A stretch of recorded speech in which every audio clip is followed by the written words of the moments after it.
Welcome to Module 4 of this series on understanding narcissistic abuse. In the first 3 modules, we talked about things that are often misunderstood, even by well-intentioned people, because narcissistic abuse doesn't look like what most people expect abuse to look like. In Module 1, we talked about how narcissistic abuse isn't about conflict, it's all about control. And we talked about how identity loss doesn't happen all at once, it happens gradually through our behavior as we begin adapting to the relationship. We try to be who the narcissist wants us to be, so we adjust our reactions, soften ourselves, we explain more, we take up less space, often without even realizing that this process is changing us. In the second module, we looked at how behaviors that are often mislabeled as weakness or self-doubt, maybe people-pleasing, emotional numbing, and we reframe them for what they really are: survival responses learned under pressure. Then in the third module, we talked about awareness, how clarity doesn't arrive at the beginning, but later when someone starts to see the pattern for what it is. And sometimes that's long after it began. So now in Module 4, we're going to address something that tends to surface at this point in the journey. Sometimes it's unexpectedly, and it's often painful. It's a question many survivors carry with them, one that can linger for a very long time.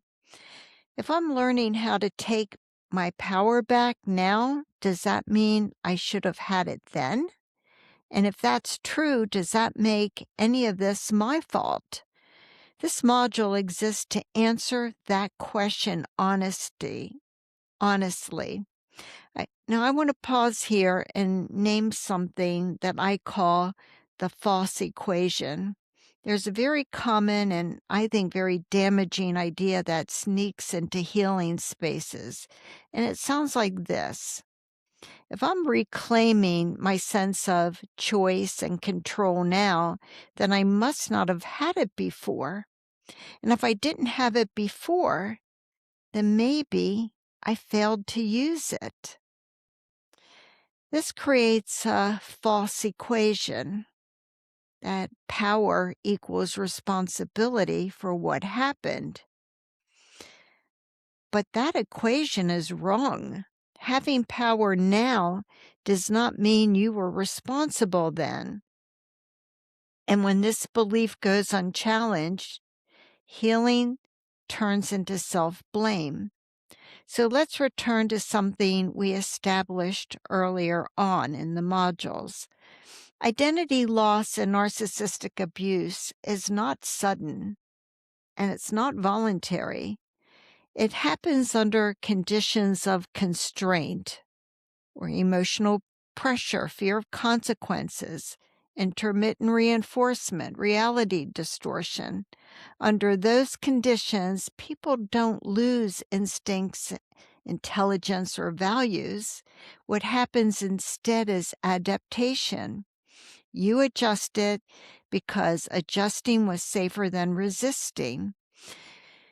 You often, or I should say you soften, because firmness carries a cost. You learn when to speak. You learn when silence protects you. And that wasn't weakness. That was functioning under control.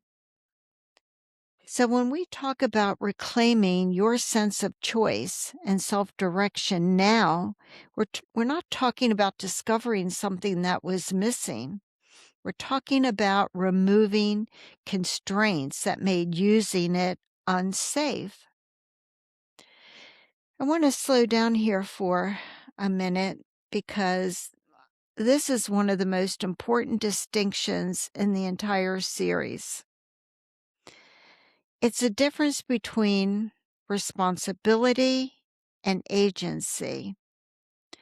Responsibility means accountability for harm. Responsibility belongs to the person who caused the harm. Agency, on the other hand, is about your ability to act in alignment with truth and safety now. Agency looks forward. Responsibility looks backward. Reclaiming agency doesn't mean accepting responsibility for abuse. Not at all. It means recognizing that you are no longer operating under the same constraints.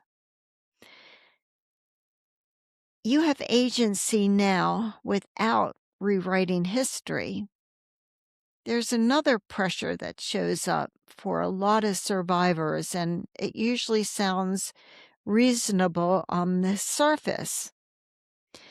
It's a pressure to own your part of what happened.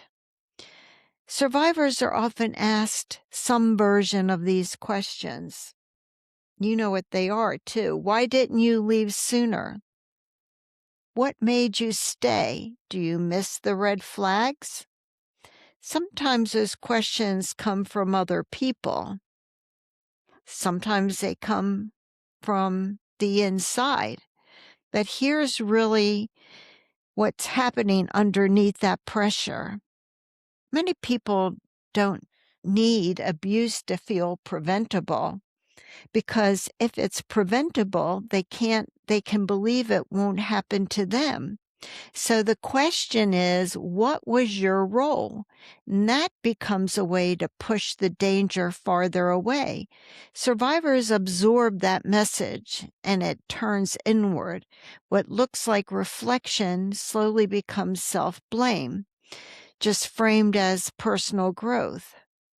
And self-blame is persuasive. It often shows up sounding responsible, mature, even insightful. But accountability for harm is not something you earn by looking harder at yourself. It either belongs to you or it doesn't. And abuse was never yours to carry. So, if reclaiming agency doesn't mean blaming yourself, then what does it look like? Most of the time, it looks more ordinary than people expect. It looks like pausing instead of explaining, trusting your body's discomfort without needing to gather proof. Maybe saying, I don't know yet, and just letting that be enough. Making choices without rehearsing your defense. Letting clarity arrive without forcing certainty. Healthy agency, it's not dramatic, and it isn't performative. It doesn't require confrontation to be real, and it doesn't arrive all at one time. Agency grows after safety, not before it. Here's a sentence that really matters. Reclaiming agency is about what you do next, not about what you should have done before. It's so important. If you hear yourself thinking, I should have known, or I should have been stronger, that isn't clarity. That's feeling shameful in hindsight. You didn't survive with the information, resources, or safety that you have now. You survived with what you had then at that time. What you're doing now is responding to new awareness. That is not failure. That's progression.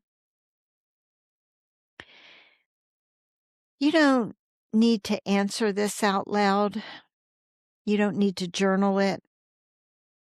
I'm just suggesting you notice it.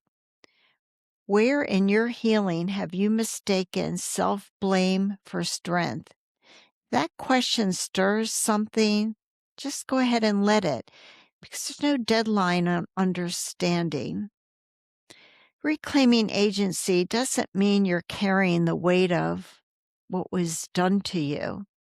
It means you are no longer carrying it silently or alone or as a verdict against yourself.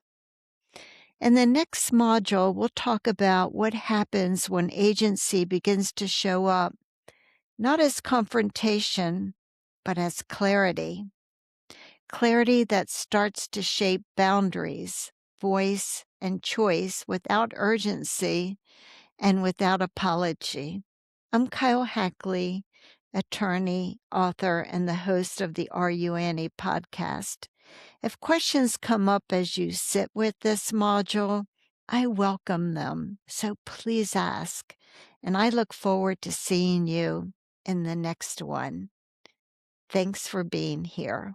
Bye.